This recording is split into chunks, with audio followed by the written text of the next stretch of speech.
انہوں نے ملازمت ملنے پر دریا پار کر کے گرم ریت میں چل کر آنے والے مسافروں کے لیے ایک کنواں بھی بنوایا تھا۔ پھر جب دوسری جنگ عظیم ہوئی تو انگریز حکومت نے انہیں فوج میں بھرتی کر کے سمندر پار بھجوا دیا۔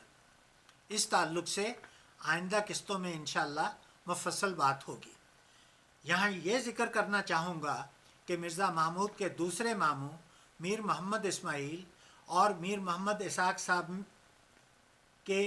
میں کردار کے لحاظ سے زمین آسمان کا فرق تھا۔ میر محمد اسماعیل کو اپنے بھانجے مرزا محمود کے بعد میں خسر بھی بنے، انہوں نے اپنے داماد کی ان گنت بدکاریوں کی مشہوری ہونے پر یہ کہا تھا کہ مرزا محمود جب اللہ تعالیٰ کی راہ میں اتنی عرق ریزی کرتا ہے تو اگر وہ ریلیکس ہونے کے لیے کوٹ ان کوٹ تھوڑی بہت تفریح کر لیتا ہے تو اس میں کیا حرج ہے۔ یہ بیان ریکارڈ شدہ ہے اور جماعت احمدیہ کی تاریخ کا حصہ بن چکا ہے۔ پھر مرزا محمود نے اپنے بھائی مرزا بشیر احمد کی کم سن 13-14 سال کی بچی کو حاملہ کر دیا تھا اور اسے تالاب میں ڈبو کر مروا دیا گیا تھا۔ اور جب میر محمد اسحاق صاحب نے اپنے بھانجے کی اس گھناؤنی حرکت پر احتجاج کیا تو انہیں چائے میں زہر دے کر مروا دیا گیا تھا۔ مغلوں میں شروع سے اپنے خاندان کے ان افراد کو زہر دے کر راستے سے ہٹانے کی روایت چلی آتی ہے جو ان کی غلط اور گناہ سے آلود حرکتوں کے لیے رکاوٹ بنے۔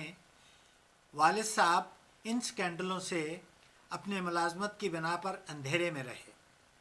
خاکسار بھی سنی سنائی باتوں پر یکدم یقین نہیں کر لیتا، تاہم آپ سنتے جائیں کہ میں نے وقت کے ساتھ کیا کیا دیکھا اور سنا۔ گزشتہ صدی کے شروع میں یعنی کہ دوسری اور تیسری دہائی میں اوپر نیچے مرزا محمود کے سکینڈل ابھرے اور وہ بھی اب احمدیت کی تاریخ کا حصہ بن چکے ہیں۔ میں یہاں ان کا ذکر نہیں کروں گا، میں نے یہاں اپنے ذاتی مشاہدات کا ذکر کرنا ہے۔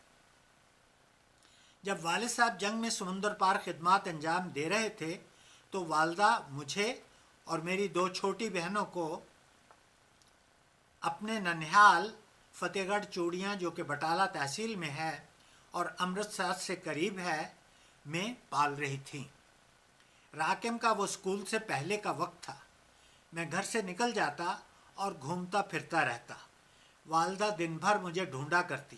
وہاں احمدیوں کی ایک مسجد تھی، کوئی الیکشن تھے اور احمدیوں کی وہاں ایک موٹر آئی ہوئی تھی، اس میں فتح محمد سیال تھے اور لوگوں کو بیج تقسیم کیے جا رہے تھے جن پر قادیان کے منارہ کی شبیہ تھی۔ تب سے قادیان والوں کے عکس میرے ذہن میں جمع ہونے لگے۔ میں بمشکل اس وقت 4 سال کا ہوں گا۔ ہمارے ننہال اور ددیال دونوں خاندانوں میں صرف والد صاحب احمدی تھے۔ مجھے یاد ہے کہ میری ایک خالہ زاد بہن کے خامد ملک سلیمان شکر گڑھ کے رہنے والے تھے اور انہوں نے اس زمانے میں MSc ٹیکنالوجی کیا ہوا تھا۔ وہ مجھے گنا لانے کے لیے پیسے دیتے۔ جب میں واپس آتا تو بچے ہوئے 2-3 پیسے مجھے کہتے تم رکھ لو، اور پھر وہ مجھے کہتے اوئے تو آڈا مرزا تے ٹٹی وچ مریا سی۔ پھر اسی ملک سلیمان نے بعد میں شکر گڑھ اور گھٹیالیاں کے علاقے کے احمدیوں سے ووٹ لے کر پیپلز پارٹی کا الیکشن جیتا۔ وہ ربوہ آ کر مرزا محمود کے پاؤں چھوا کرتے تھے۔ احمدیوں کو بھی سیاست میں حصہ لینے کا خمیازہ بھگتنا پڑا اور بھٹو نے ملک سلیمان اور ہماری کزن ہماری خالہ زاد بہن کو سلیمان کی کسی ناسمجھی کی بنا پر جیل میں ڈالا اور ان کے بیٹے جسے میں نے اپنے ساتھ جرمنی میں ملازمت دلائی تھی کہ لے جائی گئی مرسیڈیز کو آگ لگا دی۔ اس کے بعد جو بھٹو کا اپنا حشر ہوا وہ سب کے سامنے ہے۔ والد صاحب جب جنگ سے واپس لوٹے تو وہ جلندھر چھاونی میں ملٹری کالج کے میڈیکل آفیسر بنے۔ اس کے بعد ان کا تبادلہ کانگڑا ویلی میں دھرم شالہ کے پاس یول کیمپ کے میڈیکل آفیسر کے طور پر ہوا، جس میں انگریزوں نے اٹلی کے جنگی قیدیوں کو لا کر رکھا تھا۔ یہ راکم کا دوسری تیسری جماعت کا دور تھا۔ ہر دو مقامات میں والد صاحب چھاونی کی جماعت احمدیہ کے پریزیڈنٹ ہوتے اور وہ جمعہ کی نماز پڑھاتے اور خطبہ دیتے تھے، اور انہیں بہت نیک اور نہایت مخلص احمدی سمجھا جاتا تھا۔ وہ اپنی آمدن کا بیشتر حصہ طرح طرح کے چندوں میں دے دیتے، اور گھر میں ان کے آفیسر ہونے کے باوجود قسم پرسی کی حالت ہوتی۔ جلسہ سالانہ پر ہم قادیان جاتے اور راکم چہل پہل سے میلے کا لطف اٹھاتا۔ والد صاحب نے چودھری ظفر اللہ خان کی زمین کے ساتھ مکان بنانے کے لیے زمین کا ٹکڑا خریدا ہوا تھا۔ ہم اسے دیکھنے کے لیے جاتے، اور پاس والد صاحب کے کوئی ککے زئی ریٹائرڈ صوبیدار دوست رہتے تھے، ہم ان کے گھر بھی جاتے تھے۔ پھر جب ملک آزاد ہوا تو ہمیں انگریز افسر کی حفاظت میں لاہور چھاونی لے جایا گیا۔